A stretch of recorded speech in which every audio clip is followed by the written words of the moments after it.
Hello everyone, my name's Cliff and welcome back to my channel. This is Cliff's Dark Gems. And if you're new here, welcome for the first time. And today we're going to do my July wrap up. So stay tuned.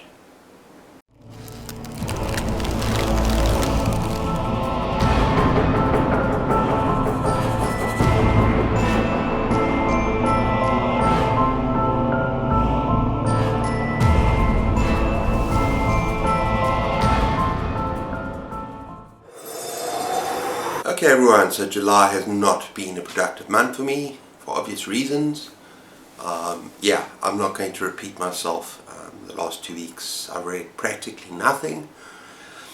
But I have managed to read 5 books, and there were 1 or 2 good ones in there early on in the month. And so yeah, we're going to speak a bit about them just now. But first of all, what I'm busy with is Stephen King, Lich Story. Now, it's not a bad book so far. I'm on page 170 or odd from 600 and something, 700 pages. But I'm afraid I'm going to have to put this aside. It's not gelling with me. I'm not feeling it for obvious reasons. I've not been able to read and get into this book. And yeah, just like Under the Dome, I'm not going to DNF it as such. I'm going to shelve it for later, for when I'm in a better space of mind to read a book like this. It is kind of dense. You have to, I wouldn't say concentrate, but I need something a little bit less complicated, shorter, something that draws you in, just to get going with my reading again. So yeah, Lich Story, not for now. Okay, next up we have The Invisible Man by H.G. Wells. Now the thing is, I really wanted to read more sci-fi books this month for Rocket Summer. It didn't happen, unfortunately. And although I enjoyed this book, it was a fun, inventive, kind of quick read. It's sort of supposed to be, I suppose, a sci-fi slash a little bit of horror elements. And it just simply wasn't dark enough for me. There were some very fun parts of the book. It's about a scientist who renders himself invisible. He's not a likable character at all, in my opinion. But anyway, he finds out it's not all that it's cracked up to be invisible. He runs into all sorts of problems. All sorts of stuff ensues. I found it a little bit too comical at times, where I was hoping it would get darker. And so yeah, I gave it about 3 stars.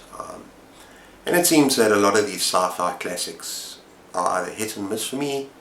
I mean, I really loved The Invisible Man. Sorry, not The Invisible Man. I really loved The Shrinking Man.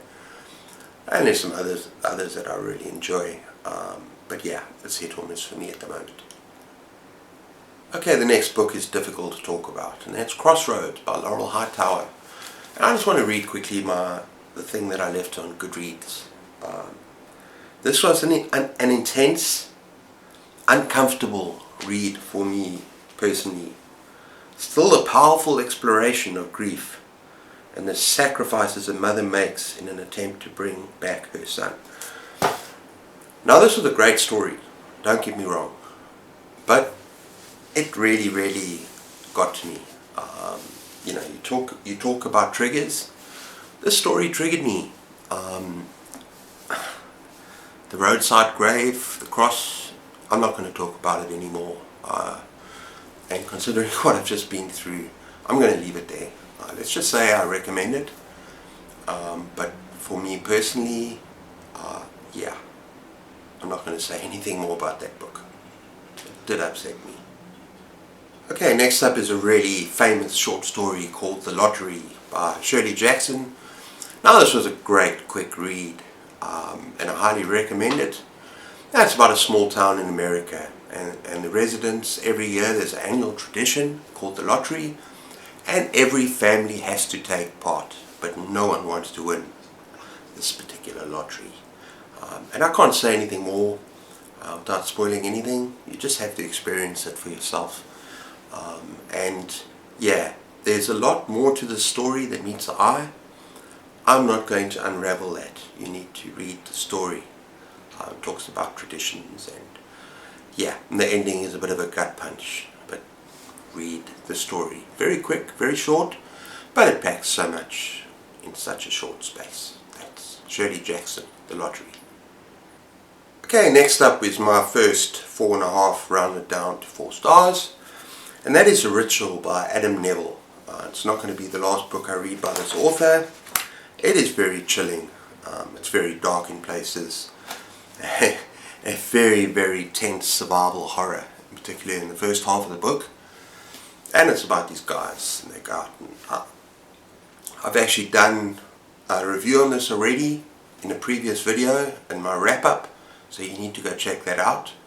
But I really enjoyed it, and yeah, these men go out and they it's survival horror, and it's incredibly tense. They go out camping and they get kind of lost and take a shortcut. But the second half of the book takes a kind of detour. Once they've taken the shortcut, the book goes to something completely different, some very, very weird places. And I kind of didn't buy into it completely. It was a little bit too out there for me, but it still remained very readable and very tense and dark. And yeah, highly recommend this. Highly recommend this writer, but it's not for the faint of heart, be warned. I know there's a movie or a series based on this book, I'm not sure, but it won't be the last book I read by this author. I really enjoyed this. That is A Ritual by Adam Neville. Okay, and finally my 5-star read for the month was Burnt Offerings by Robert Marasco. I think it's Marasco. Now I joined a live stream on Greg from another Bibliophile Reads. I was on his live last night and we discussed this book. And yeah, I really enjoyed this book. It's very creepy, very tense, and it's about a couple, a son and an aunt. It focuses on this couple, and they basically live in Queens in a cramped apartment, and it's a sweltering summer, so it's they're overheating, there's no air conditioning, there's noise from the neighbours that's driving them crazy. It's just the way it's described at the beginning in the first chapter. And they're desperate to get away for the summer, and they get offered to go into this house, well, to actually rent out this estate. It's not just a house, it's an estate, and it's kind of an offer they can't refuse, but there's a catch involved. And just really interesting. The catch is they can stay in it. It's a ridiculously low price, like $900 for 2 months to stay in this place.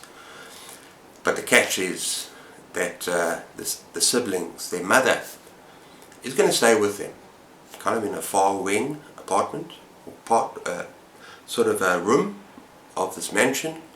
They're not going to see her or hear her, but they have to feed her 3 times a day and just deliver the food, and that's it, simple.